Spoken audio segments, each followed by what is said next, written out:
The Depression and how we got by. I'll try not to bore you, but it was not too many of you have experienced that Depression or that activity during the Depression. Can you spell depression? No. Anyway. Well, anyway, my great-grandfather, I think it was in the 1820s, got a stipend of land from the government of 160 acres. And he homesteaded in northern Indiana on that 160 acres. Fortunately, it included a lake with fish and trapping animals and things like that.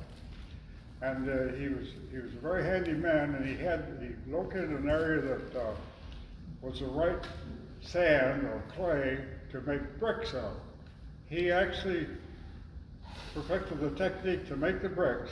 He built a two-story house out of all bricks, thousands of them, and he kept all, or made all of them. And every piece of wood in that house, including the big timbers, were all walnut.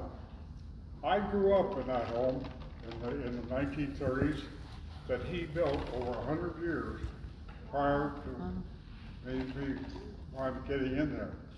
It was demolished, I think, now about 7 or 8 or 9 years ago, but it lived a lifetime, and I had the good fortune. There's only one thing wrong with it, in all likelihood and so forth.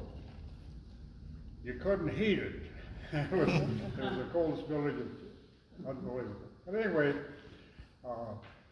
while growing up there, I had trap lines, trapping mink, not too many mink, a lot of muskrats and raccoons and things like that.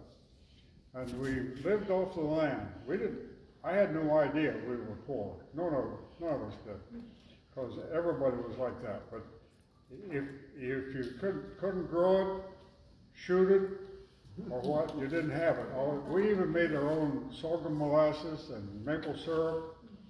And like I said, we grew up, and hopefully, I must have been very healthy. I'm still here. But anyway, that was part of that. And I think everybody should experience some of that experience, because few people today seemingly have to earn it to get it, or don't have the gumption to go to get it. I ended up an engineer and an operations director with a major aerospace company, which now is Lockheed Martin. I know you've all heard of them. I worked for them for 30 years. I've been retired from them for 35 years.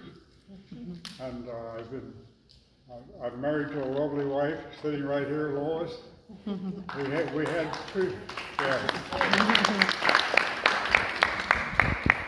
had previous mates, obviously, and we had no intention of marrying, but she lived in the same county in Indiana that my youngest brother did, and he was dying from bone cancer.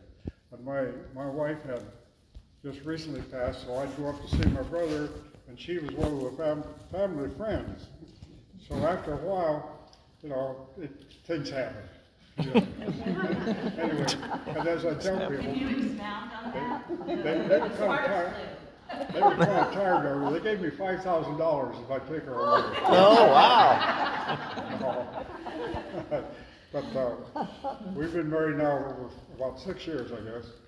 And it's been a great life, and we are happy in this community here. It's a great community. And here's an example of the people who live here. We love it. We're going to stay till we each intend to make one more move. And we're all going to make. If you have any questions, I'm glad to try to answer them. And if I can't think of the right answer, I'll probably lie to you. But anyway, any questions, any comments? Thank you.